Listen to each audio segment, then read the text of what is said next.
So, for more than 20 years, you may not know this, but El Salvador has had a very controversial blanket ban on abortions, incarcerating more than 140 women who are believed to have pursued abortions or successfully received abortions. So in a new CBS News Digital documentary, Jailed for Abortion in El Salvador, CBS News reporter Kate Smith traveled to the Central American nation to speak with some of the women petitioning to be released as the coronavirus spreads across the country's overcrowded prisons. We're walking right now into the prison where there are 14 women who have been accused of having an abortion. Right here are kind of where the bunks are. It seems like it's overcrowded. You can see the barbed wire, all of the guards, a watchtower. I mean, there's a lot of security here, even though it's just a minor detention facility. More than 800 women are incarcerated at Izalco prison. The 14 here for abortion carry some of the longest sentences. We came with a social worker, and he seems to know everyone here. Arturo Castellanos is one of the few allies these women have.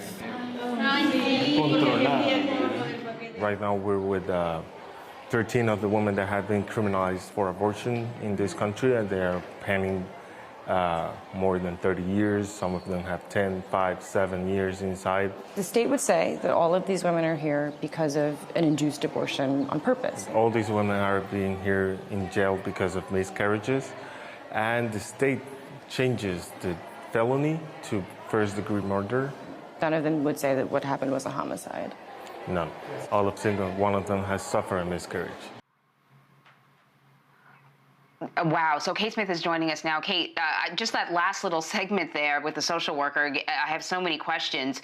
I can't believe the length of sentence, but the whole idea of miscarriage versus abortion. We will get into that in a second, but I want to talk about sort of what's most pressing right now for these women, which is the coronavirus and the conditions within these jails.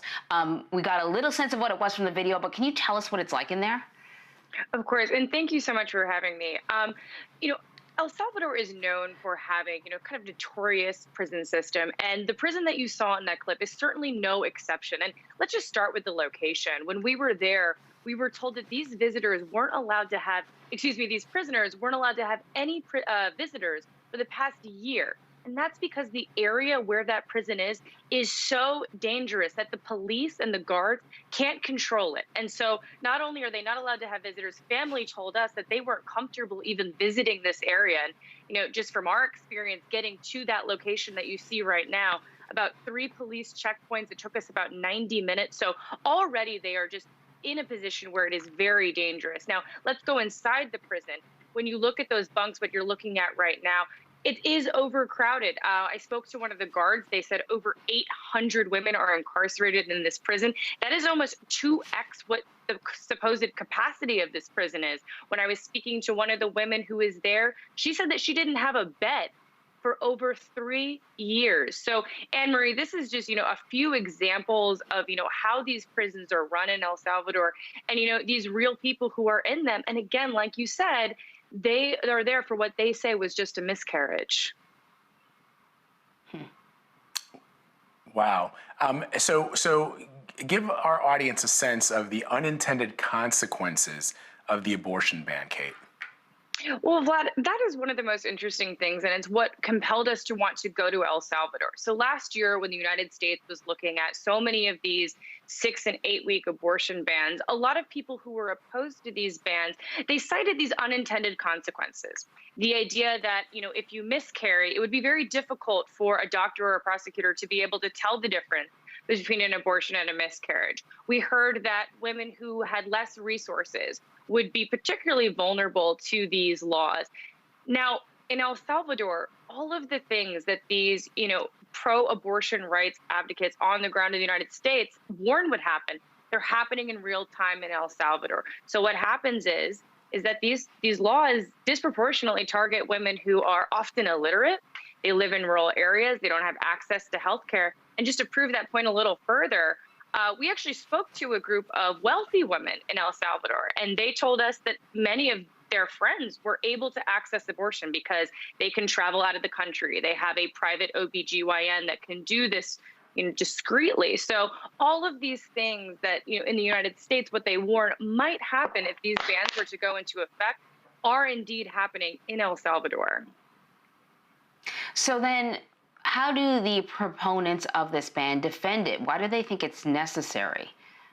Well, El Salvador is a deeply religious country. It is a Catholic country, and they had a devastating civil war.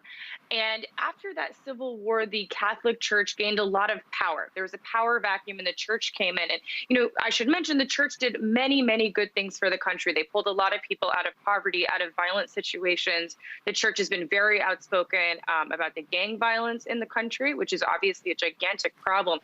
However, the church has a very staunch opinion on abortion. It should not exist. And that is one of the things why El Salvador has one of the world's harshest abortion bans. So in 1998, the Catholic Church lobbied to have all exceptions to its already, pretty stringent abortion ban removed. So that means that women whose life is at risk, victims of rape, victims of incest, and also when the fetus is just simply unviable. All of those exceptions were removed in 1998. And then additionally, the Constitution was amended to say that life begins at conception. So for people who have tried to fight this ban, in the years since 1998, they have a twofold battle, right? They have these exceptions that they need to get off the penal code. And then also they have a constitutional amendment that would prevent them from being able to simply really do anything about this ban on abortion. So is there anything at all that you can tell, Kate, or that you foresee that will change the laws? There is one case that we'll be looking at, and we talk about it in the documentary.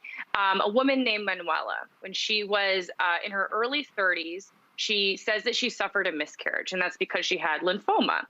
Her family and her lawyers believe that her lymphoma caused this miscarriage. Now, of course, police and the judge did not believe her, and she was sentenced to prison for 30 years under an aggravated homicide charge.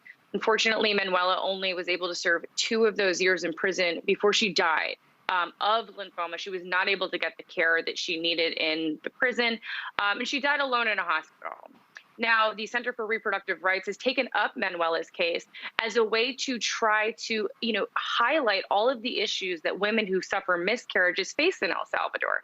Like I mentioned, it's very difficult for medical professionals and then, police on top of that to be able to tell the difference between an abortion and a miscarriage. So what this case is hoping to do is it would make it women who miscarry much less vulnerable to be charged underneath the country's harsh ban on abortion. Now, what lawyers tell me is that if they're successful in this case, which is an international court case, it would kind of be the first step in them trying to loosen some of the country's abortion laws. So it is a critical case, and if they're successful, could really lead a path towards being able to loosen this ban. Really fascinating. Kate Smith, thank you so much for your reporting. Really consequential. We appreciate your time with us today. Thanks for having me. All right, Jailed for Abortion in El Salvador, which is a CBS News Digital documentary, premieres tonight at 10:30 p.m. Eastern on CBSN and is available for streaming at cbsnews.com/jailed.